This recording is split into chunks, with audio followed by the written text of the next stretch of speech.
This was a recollection shared to me by my paternal aunt. This happened when she was a little girl. In the past, it wasn't uncommon for some Navajo families to have large nuclear families, about 8 to 10 siblings on average. Being the youngest, she recalls that it was her and her older siblings' duty to herd the sheep to their summer camp in the mountains. The kids were sent on foot with the flock with sheepdogs. Many households had single cab trucks if they were lucky, so it would be unfair for the parents to take some kids and not the others. So only the parents rode in the vehicle and would await the kids at camp, hauling water and packing summer clothes and essentials such as imperishable food items. The majority of the res didn't have running water or electricity, no paved roads at all. She said it took a little under 2 days to walk on foot all the way to their sheep camp if they took a shortcut through a canyon.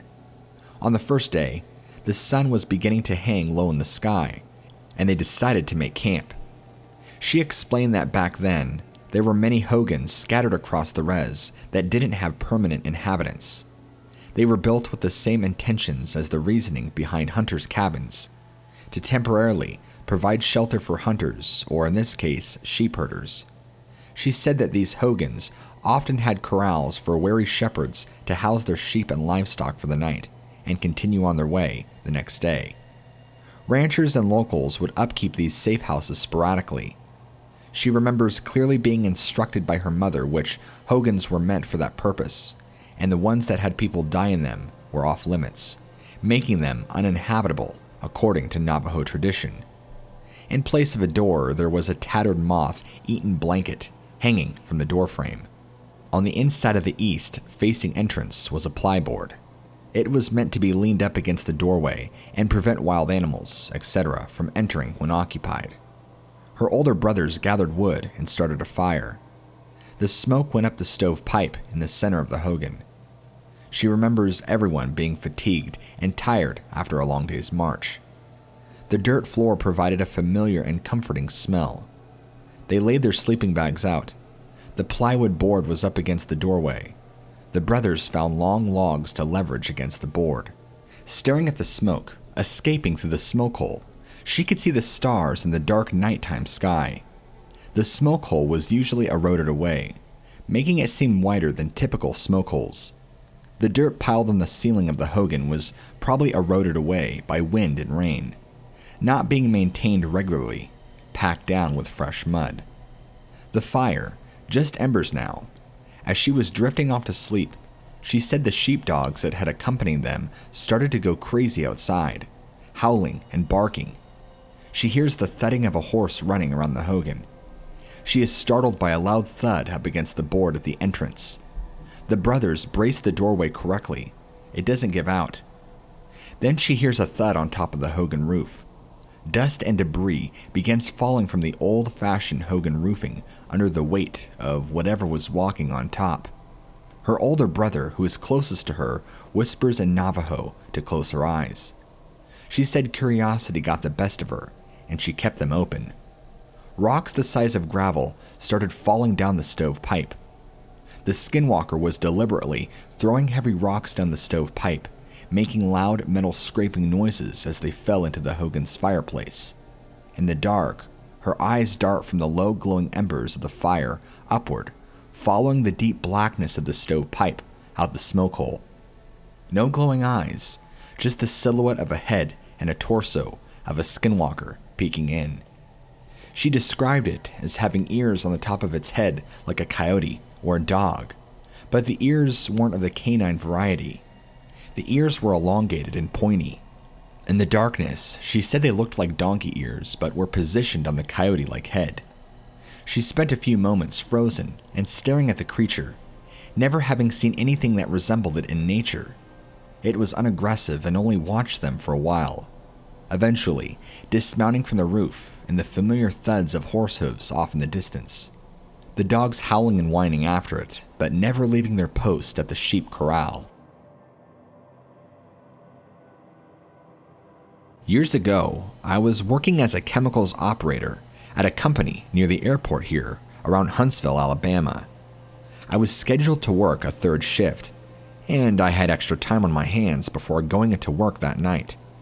So just before dusk, I went down to a swamp I knew had some good bass and bluegills to try out some new fishing lures I had just bought. Now, mind you, this is in the afternoon hours, and some people were still driving up and down this road, getting home from work, so traffic was pretty frequent.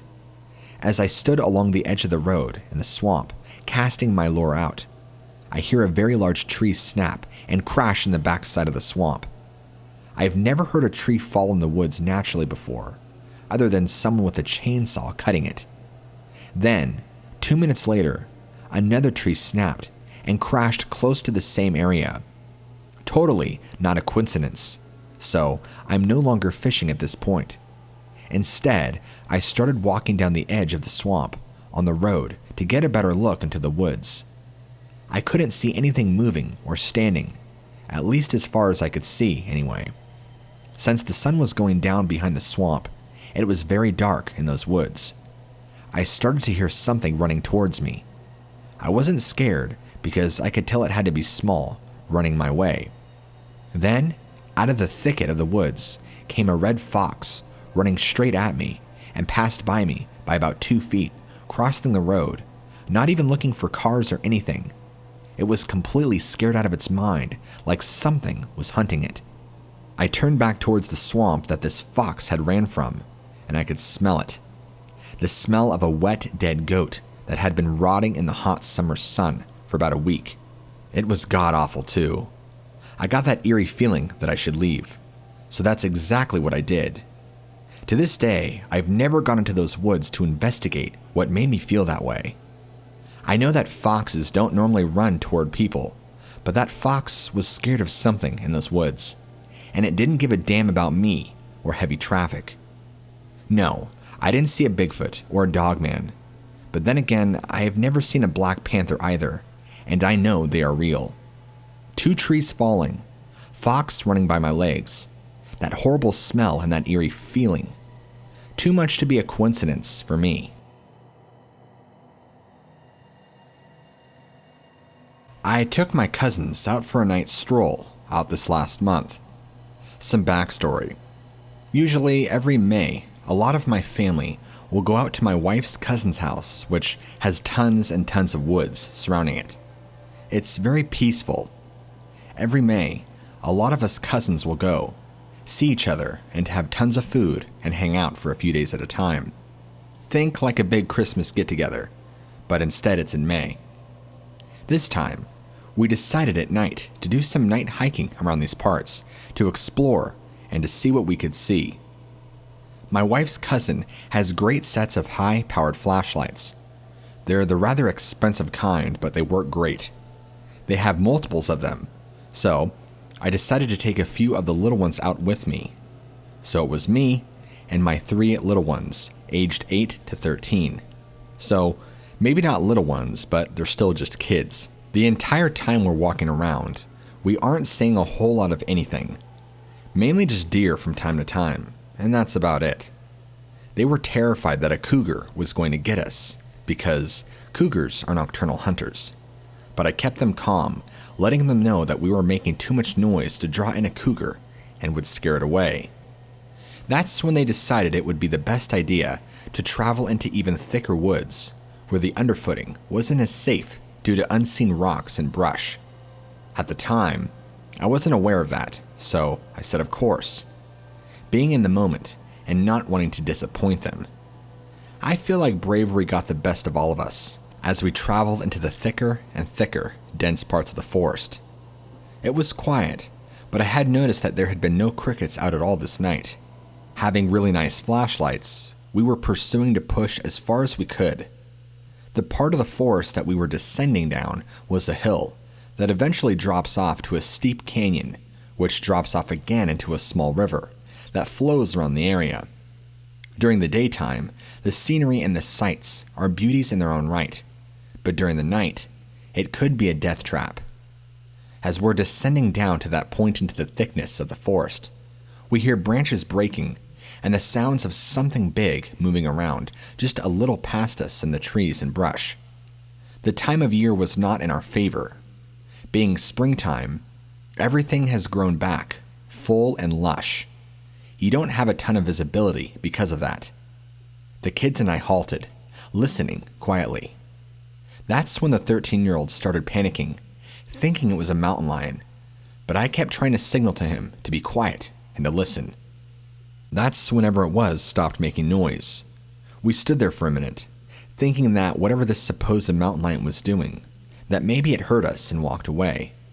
We didn't hear anything though, and had it left the area, we would have heard it trot off into the night. It was just quiet. I kept signaling to the others to slowly start to back away in case it was, and that's when we heard whatever it was start coming towards us in the trees.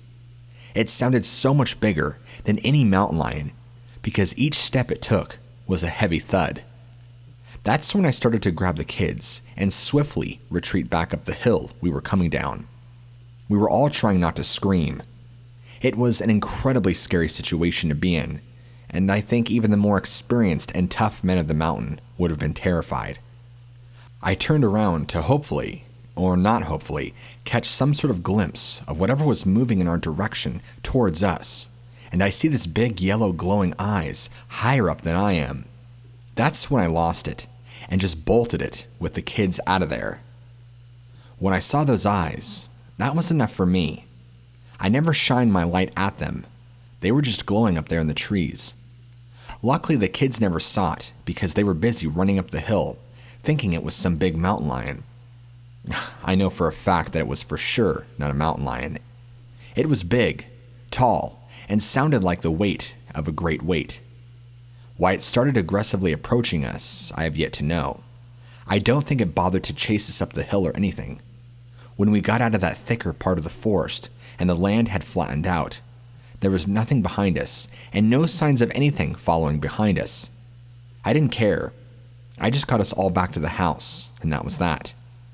They were freaked out, telling their parents that we went out there and almost got eaten by a huge mountain lion. I played along and agreed, but I know it wasn't a mountain lion. It's probably for the best the kids never know it was either. I will never tell them that and risk scarring them for life, especially about those eyes. It was a scary experience, and it's kept me out of that area at night.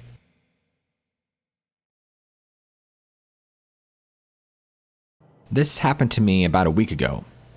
I live out in a big area that's primarily used for agriculture, so there's seldom houses and lots of long empty roads around here. Because of this, my nearest neighbors are about a quarter mile in both directions. Beyond that is sparsely spread out neighbors on both sides of the road, with large fields full of varying grains and plants.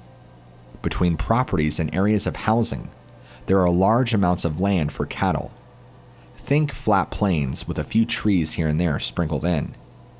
Because of this, there's not a whole lot of traffic going on either way of the road. Most of the time, the entire road is dead. It makes it enjoyable for living out here. So, I have a 5-month-old son that is in this new sleep phase of his where he needs to be put in the car at night and driven to sleep. Usually, at night, I will put him in his car seat and put him in the car, get in, and go for about a 20-minute drive, turning around at a certain point and driving him back. This always seems to help him lull him into sleep and works every time I do it. Alright, so now that we've got some background info cleared, here's what happened. About a week ago, it was around 10 p.m. at night. It was clear out, decent weather. Not too cold, not too hot. I come out, put my son in the car and hop in, pull out of the driveway, and we're on the road driving. If you keep driving down a road, it just continues on straight, with a sharp 90-degree turn that heads south. This road continues only for a few houses on either side, but mostly vast empty farm fields and grasslands that haven't been used. It's pretty barren. On both sides of the road, there is the typical road ditch that you would have, and then there's a small fence. In these ditches and along these fences are very tall grass. I don't know if wheatgrass is the correct term for it, maybe just wild grass. It's the tall grass that you see out in the country. That reminds me of how wheat looks. It gets very tall along here because it's never cut. This is important, and I'll explain why here in a minute. I need to mention that because we live where we do, animal and nightlife is very common. Deer are nocturnal by nature, so we see does by the dozen out here all the time.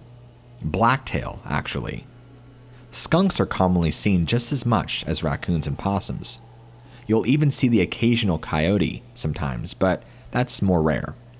We have cougars and mountain lions out here since they come down into the valley, but I have not personally seen one yet. Deer will sometimes pop out in front of your car at night. Same with other smaller critters. This is just something anybody that lives out here will know about and understand as common sense. I know there's wild animals at night. I just don't know what it is that I saw. I know it was not a deer, plain and simple. Okay, so I'm driving down this road, and the road begins to incline slightly. As I'm going up this long, drawn-out, slow incline, I notice the tall grass rustling on my passenger side, or right side of the road, and it's caught in my brights.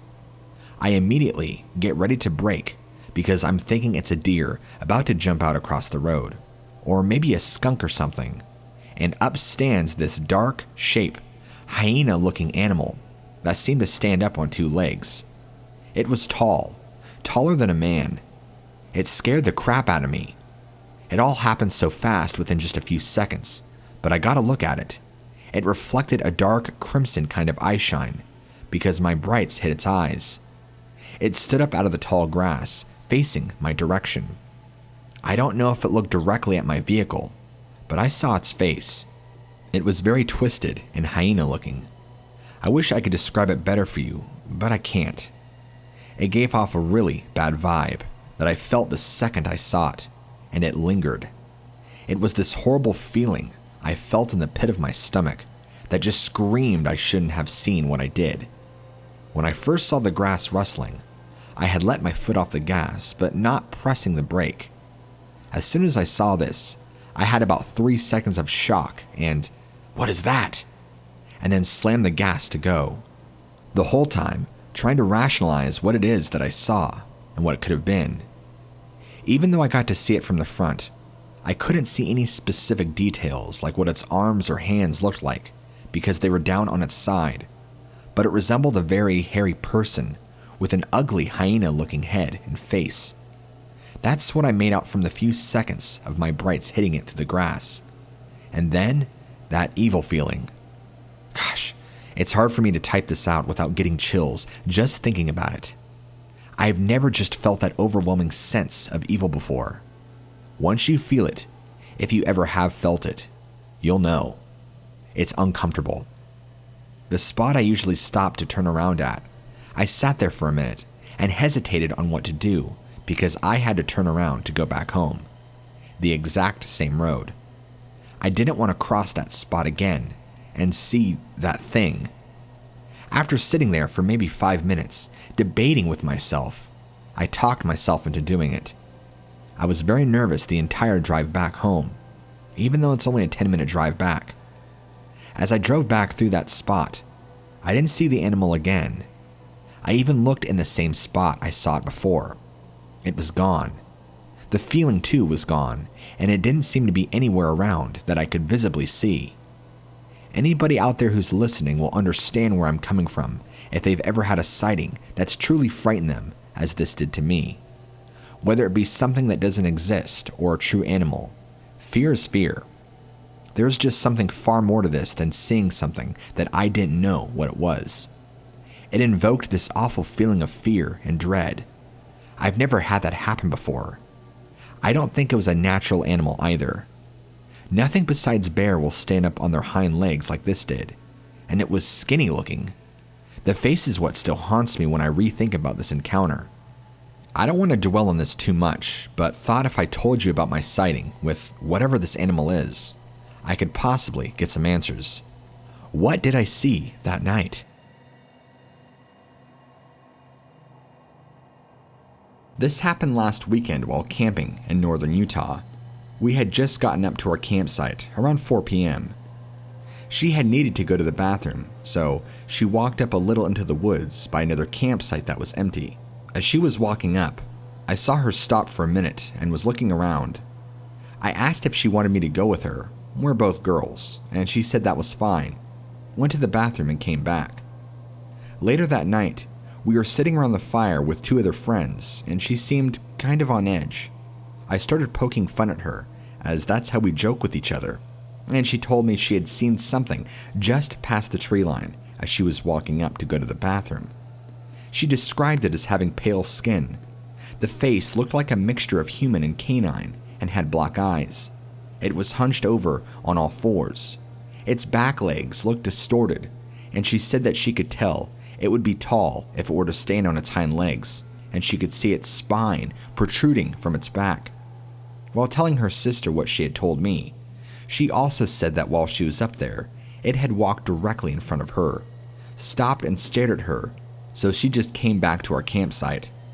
Her sister says it was most likely a hairless bear or coyote, although bears aren't super common up here, or a wolf with mange. I personally don't know what to think. If anyone could shed some light or anything like that would be great.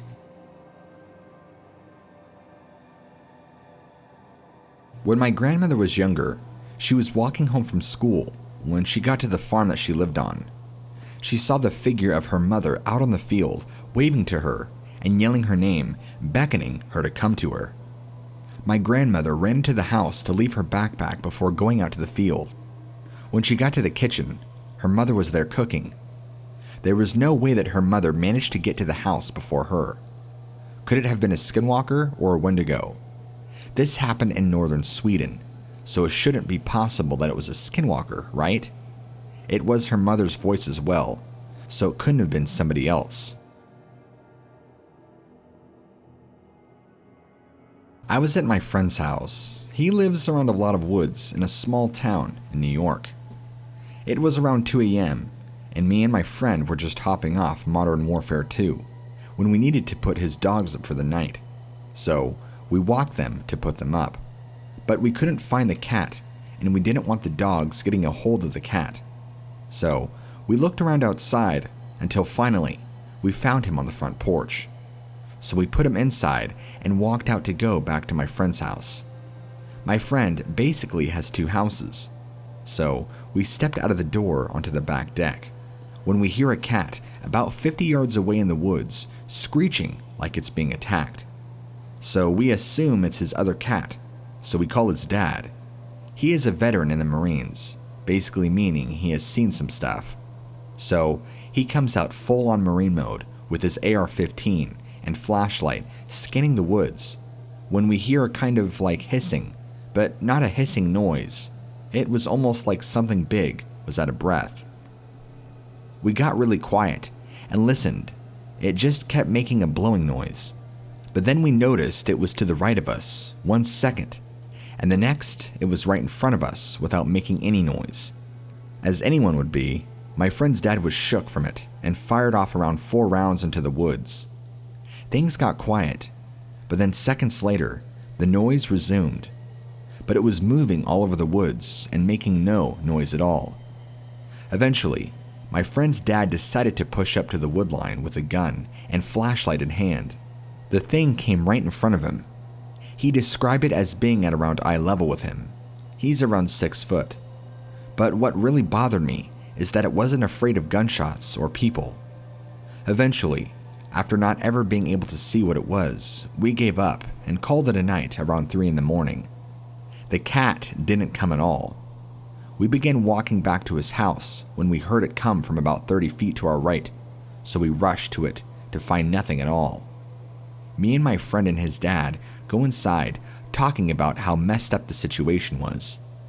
Me and my friend started doing some research and couldn't find any type of animal that really makes the noise. Just messes with my head that an animal or creature has the balls to stand its ground while people are surrounding it and shooting at it. It just made no sense at all, and still doesn't. It's the next night now, around 12:45 a.m., and my friend just brought some chicken and placed it on the woodline. We are sitting outside right now, waiting with a spotlight for something. Whatever it is, we want it gone. It just terrorizes the pets he owns. If anybody knows anything about this, please tell me. I'm sure it would help. Thanks. I have some friends near Shiprock, New Mexico that are big into researching about Bigfoot and Skinwalker sightings. They have been featured in shows like Finding Bigfoot, Coast to Coast AM, countless podcasts that speak about the paranormal, and on several History Channel programs. These people are the real deal. A few years ago, my wife and I were on vacation, and part of our trip would be driving through their town, taking advantage of this opportunity. We decided to spend a few nights out there to hang out with them. We met up, went to dinner, and talked about our personal paranormal experiences and recent Bigfoot sightings or Skinwalker sightings. I wanted to experience searching for Skinwalker evidence for myself, so during the course of our conversation, I asked if they would be willing to take me out on the field the following night and search for these elusive creatures. Being that most of them are Native American, they were very hesitant, and only one of them agreed. The rest of the group decided to meet us on my last night there to take me Sasquatching instead. The following day, my friend arrived at the hotel and picked me up around 5 p.m. We must have driven about a half an hour out of town, mostly through dirt roads, to a place known locally to have lots of Skinwalker activity. By the time we reached the location, everything was dark. He shuts the truck off, and like in most paranormal investigations, we sit and we wait, trying to listen for anything out of the ordinary. For the most part, it was quiet. Other than a bunch of annoying crickets making noise, nothing much was really happening. My buddy told me about recent sightings and his own encounters with these medicine men. Long story short, after about an hour, he told me to get out of the truck, walk outside and towards the front of it to try and listen out for anything. He said that if anything happened, he would immediately turn the lights back on the truck and light up whatever might be there. Basically, he wanted me to be a human Skinwalker bait. I was hesitant for a moment, but since I had a weapon on me, I thought it'd be okay. I also knew that bullets would do nothing to a Skinwalker, unless they are blessed and have a specific type of white powder on them. Mine did not. Just as I had made my decision to get out of his truck, the night turned even darker. This wasn't a regular dark type of night. This darkness had a purpose to it. It felt extremely ominous. It also got extremely cold, and we both noted that all the little critters had gone quiet. After hesitating for a while, I decided to open the truck door to get out. But as I did, and had my foot ready to touch the ground, we heard a loud whistle. It wasn't a distant whistle, like the air brings towards you. This was next to us. It sounded like it was inside the cab of the truck. Obviously, I thought somebody had snuck up on us, or that my buddy was trying to mess with me. But when I looked at him, he had turned completely white. The expression on his face had totally changed. Seeing him that afraid naturally put me on high alert, and I tried to snap him out of it. But he seemed frozen in place. The whistling continued a couple of times, and I was screaming at my friend at this point. Eventually, he came to his senses and began to react to what was happening around us. He then immediately turned his truck on. We grabbed our flashlight and looked all over the place to see whatever the hell was out there, but of course, we found nothing. Feeling nervous and him being native, we decided to leave the place right away. The next day, him and a few other friends picked me up again and took me out at night to search for Bigfoot out near Shiprock Mountain. While investigating, we found what's known in the field as a Bigfoot nest. Inside of the nest were tons of dried out eaten animal carcasses and bones, mostly just deer. As we were trying to figure out what lived there, we suddenly heard a loud Bigfoot yelp. It wasn't a coyote or a mountain lion type of yelp. This yelp was felt in your bones. You could literally feel the vibrations in your chest. Of course, we all started searching around to see what it was. I didn't see anything, but two of my partners saw something moving upon the ridge. They were scared enough to draw and cock their weapons. About 10 minutes later, we began to hear several footsteps all around us. We couldn't see who or what it was because it was really dark, even with our flashlights turned on. And after hearing these footsteps getting closer and less afraid of us, we ended up leaving that area ASAP. These are my personal experiences and are 100% true. I don't expect anyone to believe me. My late friend JC Johnson and I talked many times about what happened. I'm still in contact with everybody who took me out those nights, and I still go out on the field here in Nevada, following Skinwalker, Bigfoot, and ghost sighting leads, as you can see.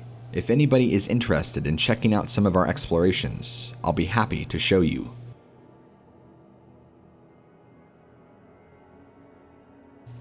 This happened in Arizona, of course, about 7 years ago, while on our biannual fishing trip to Black River out in Fort Apache Indian Reservation.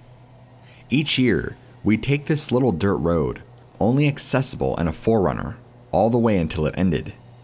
The only people we ever saw out there were cattle ranchers that never really went past the tree line, which was about a half-hour drive from where we camped. Needless to say, we were always way out in the boonies. There was one way in and one way out, and we camped at every end of the road. This trip in specific was our 5th year going to the same spot. Twice a year, this would be about our 11th week-long trip at that spot. We never saw another soul outside of our party of 5, all 10 other times. We'd get up super early, sometimes a little before sun, to get everything ready to go and fish all day, wanting to get as much fishing in as possible before dark. This experience happened on day 3 of 8. We were up eating some breakfast, instant oatmeal packets and protein bars for those who happen to care, and getting our gear ready to go for the day. This was when the sun wasn't up quite yet. We still had lanterns and headlamps on to see. With all of us right there, we hear footsteps coming from the road. We all look up and see 2 middle-aged Native American men walking down the road. No gear with them, both looking straight forward and not even acknowledging our existence. They walked past us up along the trail along the river. We were spooked because we'd never see anyone out there in the many times we'd been. We figured they may have been camping a bit further up the road. Went down the same path a little bit later, and about an hour in, we hear rustling from the other side of the river. Then, we see a fawn burst out of the trees and start running downstream. A few seconds later, 2 very mangy coyotes come sprinting out of the same spot, chasing the deer down. They eventually cross back into the woods, and they disappear from view. Over the next 5 days, we never saw these 2 guys again. If they had gear, I wouldn't be suspicious of this. However, to avoid us on the way back, they would have to go extremely out of the way to get back to that road, and it really just wouldn't be feasible. On top of that, the coyotes did chase the fawn back downstream to where the road was.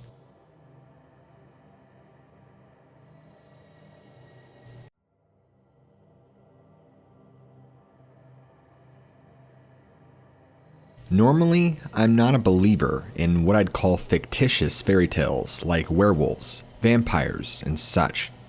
But I will acknowledge when I find proof of the existence of unknown animals that I didn't previously believe in. I've spent a lot of my time in the Sierra Nevada mountain range, exploring and looking for caves to dive into. I've camped out there many times. I've heard all sorts of wild, hairy tales. Things that will make your skin crawl. I, too, have found evidence to believe that there might be a predator at large that's far more potent than your typical mountain lion or black bear. I've come to find evidence of what I would best support the hypothesis that there is indeed a large alpha predator, more likely a wolf, that dominates much of the range on this mountain. I've heard stories where people talk about seeing bright lights, or even Bigfoot. I can't confirm nor deny any of that. I myself have had 0 experiences with all of that. What I can confirm is the things that I know I have found that I cannot explain, and evidence that would point to a large, upright walking predatory wolf.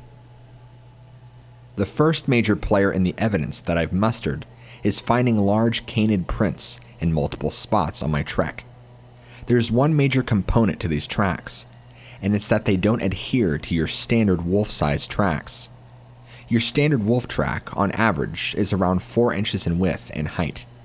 These that I've found are easily doubled, if not a little larger than double, and the indent is very visibly noticeable. This leans toward the fact that whatever large canine made this is not only larger, but much heavier due to a deeper indent into the soil. Here's where things get even hairier. They don't follow your typical quadrupedal pattern that a dog or a wolf would follow. They are bipedal by the pattern, following a 2-step pattern with a 4 to 5 foot stride. Massive strides. Does this support that there is some sort of large upright walking wolf around these parts? I'm not sure myself, although the evidence I've found seems to strongly show support of that for my findings. The real kicker to it all is I have found 4 to 5 sets in total of these same large canid bipedal style footprints throughout my time out here, all in varying locations and different spots. I struggle with the concept because I believe that if a wolf was to walk bipedally, it would walk like a bear in the sense where they only walk for a short distance. But the longest stretch of tracks I found went on for well over 15 feet. All of these tracks were much in the same with indentation into the dirt, size, stride, and stepping pattern. It's possible that there could be a large pack of wolves out there that have grown to an abnormal size, learning to walk bipedally for short distances at a time. I have never found sets of tracks where it's more than just one. These are all just singular wolves that I've found on my time out. That is just one, what I like to call set of evidence, if you will. Now, I'm not saying what I'm about to tell you is necessarily evidence leaning towards my hypothesis, but it makes you wonder what's going on.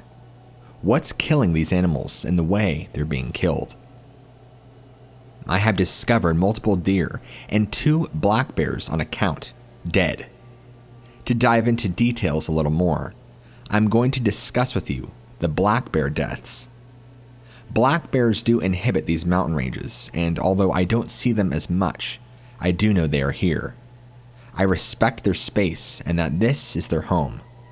To my knowledge and understanding, black bears don't have any predators that are above them.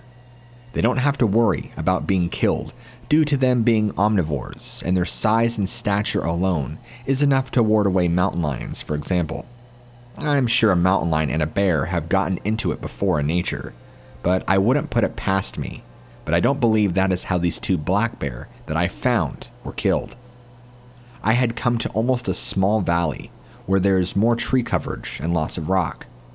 Great as a protective enclosure with a small little cavern-like den.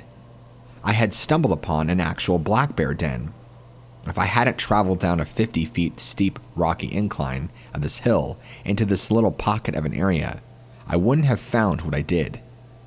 Outside this small bear den, I know it was because I did check out the den after finding these bears, I discovered the cadavers of what looked to be 2 deceased black bears.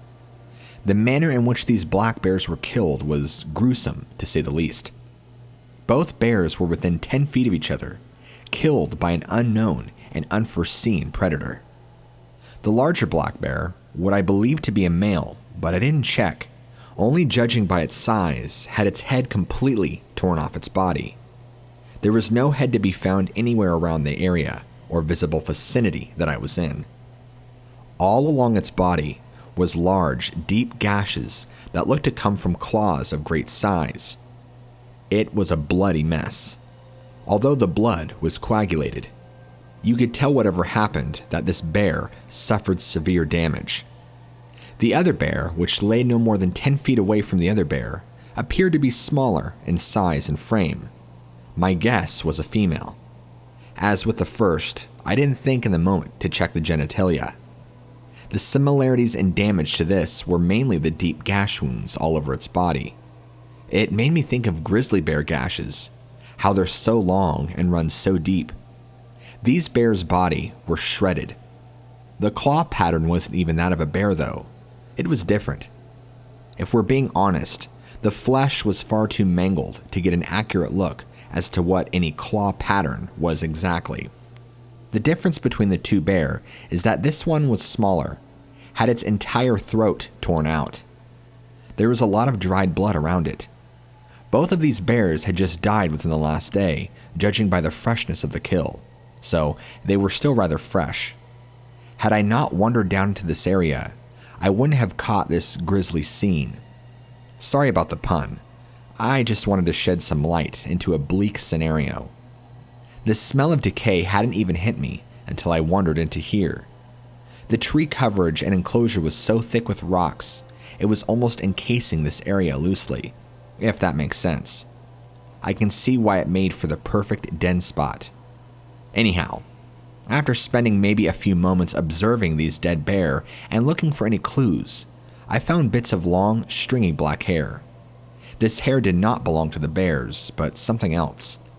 I found it in small clumps and random sizes around the general radius of, I'd say 20 feet around us if I had to guess.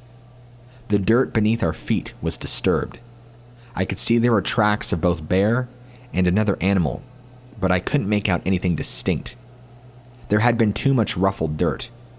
It was clear there was some sort of fight, a struggle, and some form of mountain predator tore these bears to shreds, ripped off the head of one, and tore the throat out of another.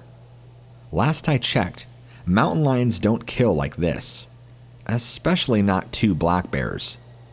Their claw size also wasn't capable of making the gashes that I saw. These were huge. The entire scene of this upset me so much, I had to get out of there, and fast.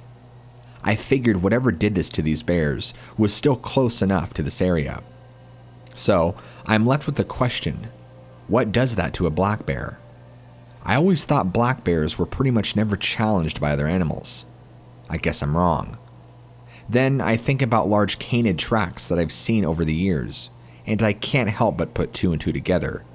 I've never seen anything like the black bear seen since then or before. I'm not sure if those tracks have anything to do with what killed those bear, but I speculate it might. If the tracks I found really do belong to some unknown upright walking canid that lives out there, you're talking about a several 100-pound canid predator. Wolves themselves are large, so something more than double its size and bipedal. Now that's scary. Who knows what kind of damage, if exist, this animal could truly be capable of. The last and only other out-of-place findings I've really had have been deer. I found deer dead in all various ways of being killed. Just in the mountains, of course, which is the context here, where I primarily spend much of my time. I've seen them with their throats torn out and mangled, which could easily be explained by the current standard predators in the area. Then there are the ones that I find are stranger than fiction. Two ways, actually. The first is I've only found maybe 4 in total like this, but these deer are ripped to pieces. Quite literally, I mean that. Torn to shreds. Whatever killed it didn't even bother to eat it, only tear it to pieces, including its guts and all. Some of them were more disemboweled than the others, but they were generally just ripped apart. The worst one I found was a young deerling, slightly older and larger than just a little fawn. All 4 legs ripped off its body. The body was ripped in half with intestines spilling. Head and neck were both ripped off and apart. Part of the face was smashed in from the left side, and it looked to be smashed by a large rock, to me. This small fawn, like the rest of the other deer I saw that died this way, are found within a small space, no more than 30 feet from each body part. It too was a bloody mess, as all of them are. Of course, my spacing estimates are just guesses, of course. Nothing is ever formulaic. This fawn had to be there for a few days, so it was decaying thoroughly. But surprisingly, there seemed to be no predators that had come and taken the free meal. The fawn didn't even appear to be eaten on, just butchered. Some of the other deer I found were in fresher states of decay, as all the kills I find are usually fresher. Probably because, out there, the bodies can decay so quickly due to climate. The same case was said for the other deer that I had found. Virtually zero signs that they were eaten on by not only what killed them, but anything other than maggots since. There is zero known predators that will kill a deer, tear it to pieces this way, and not eat on any of the meat. I see no reason, any logical reason why any predator would waste food in that way, considering it takes time and energy of the predator to take down a prey. Biologically and by nature's law, it doesn't make sense. It's something I'm still researching and looking into. What animal kills prey aggressively just for the sake of killing? Number 2. The other way that I'll find them dead is far more disturbing in my opinion, just because of how unnatural the death itself is. I found more like this than I have torn to pieces. These ones die and have random parts of their body cut open, or missing parts of their body, with no signs of blood. In fact, the first doe I found had both of her front legs and right calf and right half of her face gone. They looked to be perfectly cut out, like a fine laser or something. No drop of blood, and the body had begun to mummify under the sun. There were zero signs of decay other than that. No flies, no signs of maggots. Not even an odor of death or decay, actually. No signs of predators even coming to check out the cadaver. This doe was probably a week old dead, if I had to guess. It was just lying there in the middle of a small clearing, higher up in elevation. Other deer I found that were killed in this manner had very similar death patterns. Another one I found had its entire neck and head missing. Bigger doe it looked like, but the same as the first. No blood, no signs of decay, or flies or maggots. Not even predators. No smell of rot or death. And the cut once again looked surgical in nature. It was extremely clean, not a single imperfection was made. They were so clean that it looked to be man-made. At the elevation I was at, I had no answers for these happenings because I go to areas not others go to. Why would somebody be out here taking pieces of deer? It just doesn't add up to me. That also does not explain the strangeness of it all. No smell, no animal or insect touching the body. It's weird to me. Things just don't die and not give off an odor. All of this, paired with the killings of both bears, is kind of frightening, to say the least. Adding the deer in, and assuming there's all one big grand connection here, don't mind the conspiracy. This might be some sort of undiscovered, lone canid alpha predator. I'm no stranger to the weirdness that goes on in these mountains, along with many other mountains in the country that are notorious for UFOs, Bigfoot, and other things of that nature. I know the natives out here have many stories about these mountains, as well as a plethora of explorers and hikers alike. However, the things I've told you about are really the only encounters that I put in that category of mysterious. Everything else has just been pure survival in the wilderness. For me, to believe there is something, there needs to be a strong, suited sense of evidence for that something. That's how I've always lived by, and this situation is no exception.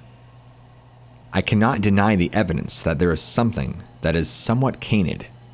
I have no idea what it is, and others that I have talked to and spoke to don't seem to know or have an idea. Everything I know and have heard points in the direction that it is not an existent animal currently. Then we go back to the deer and the bear situation. That's very unnatural of any predator to do, whether it to be another predator or its prey. Maybe this is all a part of the weird stuff that goes on. I will continue to be vigilant, aware, and respectful of my surroundings, of the animals and places around me. This value is held true, especially when I am out in those mountains. I can't say for a fact what I've pieced together is indeed a real living creature, although it very much so is in my head. But it is definitely evidence that is based on something. What I'm not sure, I can only hope to find those answers as time goes on.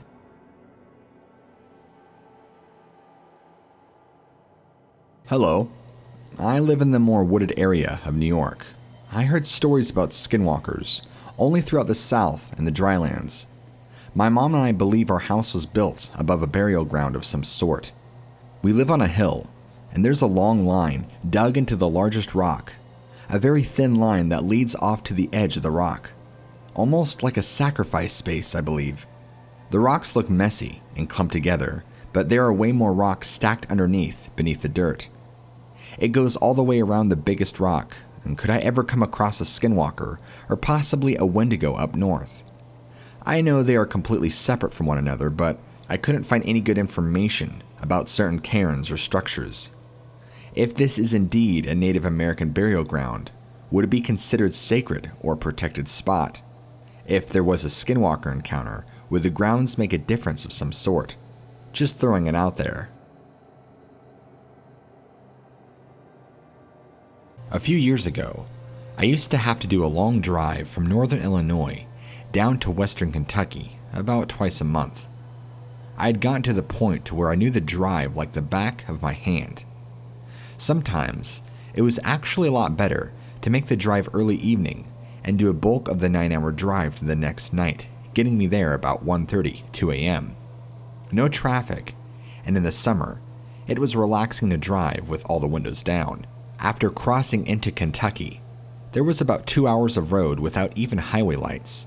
But, like I said, I'd done it so many times before. One of my last trips, I had been heading down that stretch and I had my brights on. In the distance on my driver's side of the shoulder, I could see what I thought was a deer. Got a little closer and realized it was a wolf. Now I'm coming up on it, and it's on all fours, but its back had to be almost level with the roof of my sedan. I thought, holy cow, that thing is huge. Now I'm probably doing about 80 miles an hour, and I swear we lock eyes. I can feel him look directly at me. I'm getting closer and closer, and now I can actually see his teeth. I couldn't believe what I was seeing, that this was an actual animal. Then as I'm probably 50 feet from this thing, about to pass it on the driver's side shoulder, it stood up on 2 legs and started staring directly into my eyes. I passed, and the rest of the drive I tried to figure out what I'd seen, or should I loop back? I never told anyone the story because most people would just say, "Oh, it was late. Your mind was messing with you." But still to this day, I won't forget how long that stare down was. I can't help but think I didn't catch him by surprise. More like he wanted me to see him, and if he really wanted to stop me, he could have.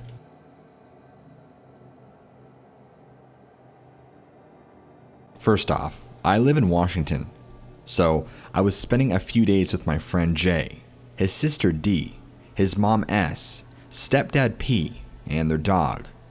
Around 2ish in the morning, Jay, D, and I had just been lying around, trying to fall asleep, when we heard a weird barking noise. The bark sounded like their dog, so I asked if they heard him barking. They said yes, and we all agreed it was the dog in my mom's room.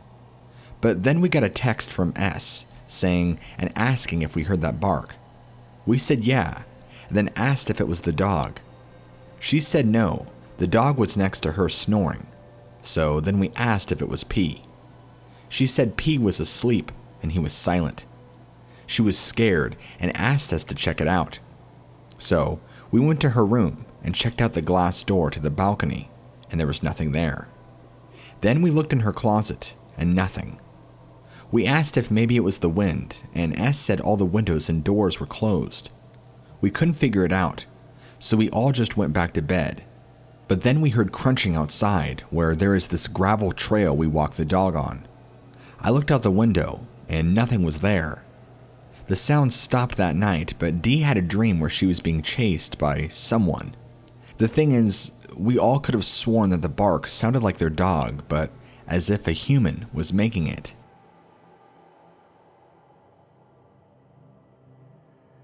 I'm trying to understand what I just saw. I just need some experiences that are similar to mine. I live in the countryside. Me and my brother were walking back home, and it was just a few minutes past midnight. There's no houses besides where we live, just fields, bushes, and trees.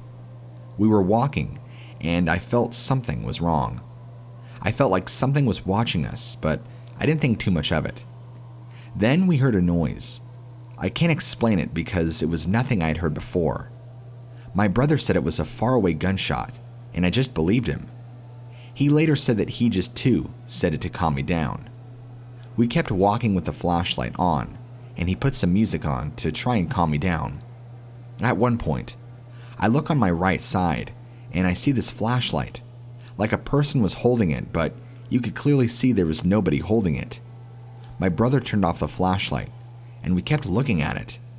The light turned over into two, and it seemed like it was a car which turned toward us.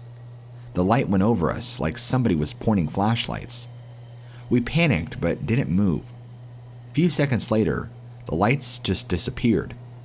We started to walk faster towards our house, but coming over the hill, we seen this creature on the left side of the road, just completely still. My brother didn't wear glasses at the time. He said he just saw something like an orb changing forms, but I was wearing glasses, and what I seen still makes me want to puke. I saw a luminescent humanoid being, which was something I'd never seen before.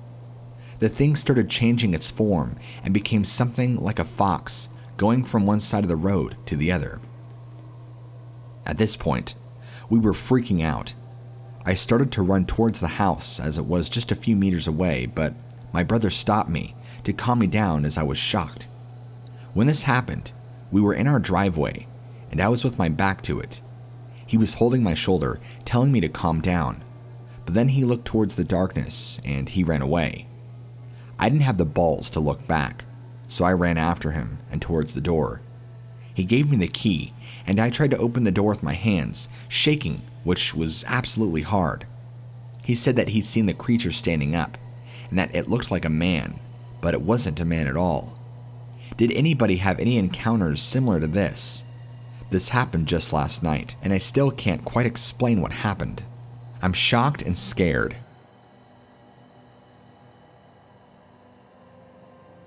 This happened in Grindstone, Pennsylvania, back in the 90s. I was about 8 years old, and my brother was 5-ish.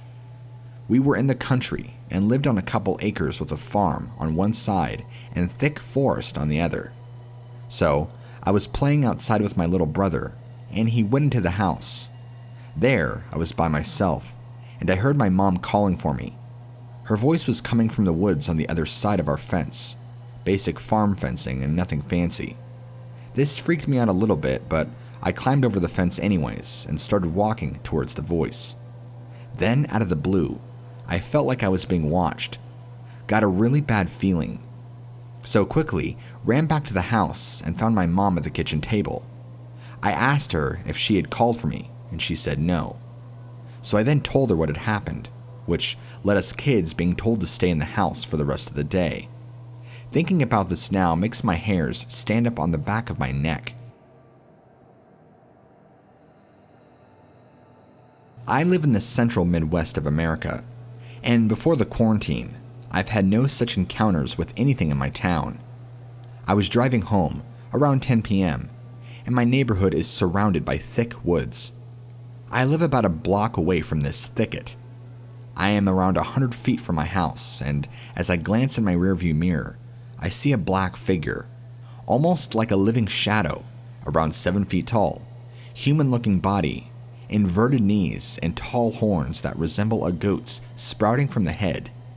It wasn't looking at me as it was crossing the street, but even as I write this, I'm getting the same chills on the back of my neck.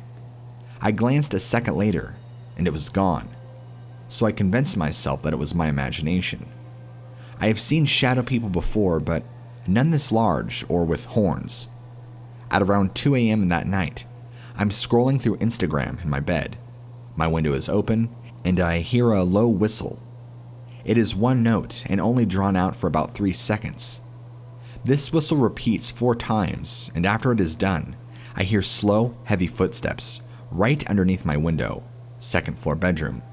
I was paralyzed in fear for half an hour, so I did not look to see what it was. I'd like to think that my intuition is usually very good, and nighttime noises usually don't spook me. The next day, I asked my family if they had heard the whistling. My brother says that his room is next to mine, he did, but he thought it was me. Does anyone have any idea what it might have been, or know of anything that whistles in the night? I don't know what else to ask. I haven't seen this creature since, but the whistling has happened 2 other times, both at 3 a.m. There has also been multiple times where all the neighborhood dogs started howling at the same time, and then all stop at the same time.